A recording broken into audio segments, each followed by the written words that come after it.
Yo, what's going on YouTube? Welcome back to the video. So I'm on the iPhone. So we're gonna have a little iPhone vlog, but it's all good. But anyways, guys, so I've seen so many videos on how to do your bottom bracket, and it's literally the like 5-minute task on an SE. So real quick, for a while. Alright boys, we've had the Fat Ripper on my channel. It's been 5 months ish, 6 months. And yeah, we've had the beautiful Fat Ripper, and definitely became part of the YouTube grind over here. But right now, you guys know I have the SE 2019 Fat Ripper, and for a while, right here was squeaking. Never could figure out what it was. So I realized that on a bottom, you didn't see that. On a bottom bracket, there's like you have to go through and it's like all grease and stuff. And I realized that on here there was literally no grease anymore. So when you ride, at the beginning it's not gonna squeak, but towards the once you start to break it in, and this when you have chain tensioners, I took mine off. I think you should take them off because it doesn't pop as much anymore. Since I've taken off my chain tensioners on the back, it has not popped once. Definitely take them off if you guys get a chance, and put on bolted pegs. Bolted pegs, not screw-on pegs, because I had that running for a while and not very smart of me, but my friend CJ at CJ_Sage. Yeah, so definitely shout out to CJ for hooking me up with those, but I might get red ones soon. Anyways, so bottom bracket, literally this is like the easiest thing in the world. So if you take off this screw on this side, this piece, unscrew this so you can take this arm, crank off, take that off, and inside there should be grease throughout the thing.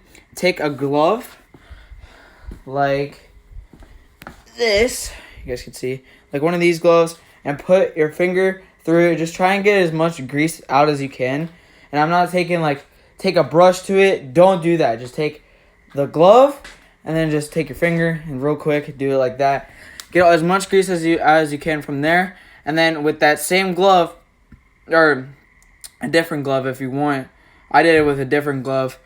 There's where there's a rod that goes through all the way to the other side.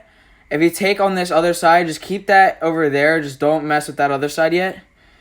If you take this, there's when you take this off, there's going to be the end of the rod over here. Just take another glove or the same glove and try and take as much grease off of that piece as you can. Then there's going to be technically a washer and then a bearing-ish type piece here. You want to take those off and do the same thing. Make sure there's pretty much no grease on them. And then, there's a little fly thing in here. And then the other side too, but there's not going to be a big piece. There's going to be a little piece. Do not get these messed up. You have to put them on the same way. If not, this will not work out in your favor. And I'm pretty sure your bottom bracket will break. But I put it on. Just make sure you follow, make sure you put it all back together the right way. Just literally re-grease everything in your bottom bracket that you can from your other side of your rod. Because I noticed that on this side, I don't know if you guys can see, but there's a little bearing piece right there that got rusted, and then it got 100 times worse with the squeaking. If you just take some WD-40 to it and then just wash it off again with the glove or one of these little old shirts, just take it off and rub it down, make sure it's clean, then re-grease it, and then you should be good to go. Put it all back together. And the grease that I used, and I use a lot of times on my bikes, is this. You can see the Valvine disc brake, wheel bearing, steering, linkage, chassis, suspension, and universal joints. Definitely recommend this. You can pick this up at literally anywhere, your nearest auto store. Literally, this is probably $3-4. And it's huge. There's so much in here, and I've done so many on my bikes, and there's stick bolts in here. Take it out with the gloves, and there's still so much in here. This will last me a while. But yeah, that's literally all you have to do for your bottom bracket to stop squeaking. And I did it, and if I were usually to go take it out for a test ride, just literally right outside, it would squeak. But here, I'll show you guys so I'm not lying. but I'm a small YouTuber, so why the hell would I be lying?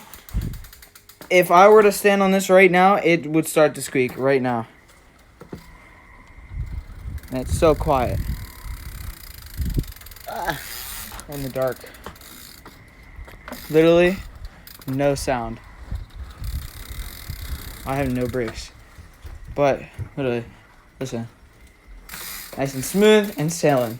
I know I was watching Corey a little bit ago, and he said that he always had bottom bracket squeakage, and I was like, I had to figure out why it does that. Like, SE is not that bad of a company to make that, like, to make a bike that cost literally $1,000 and not, like, fix that.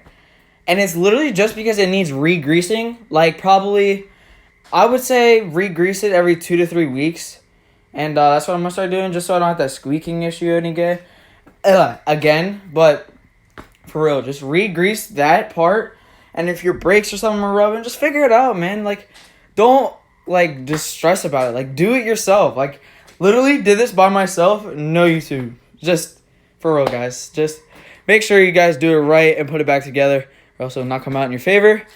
And, yeah, guys, I'll see you guys when I get a chance to be back on YouTube, or when I come back from my trip. So right now, this video you guys are probably watching when I'm on my trip. So, yeah.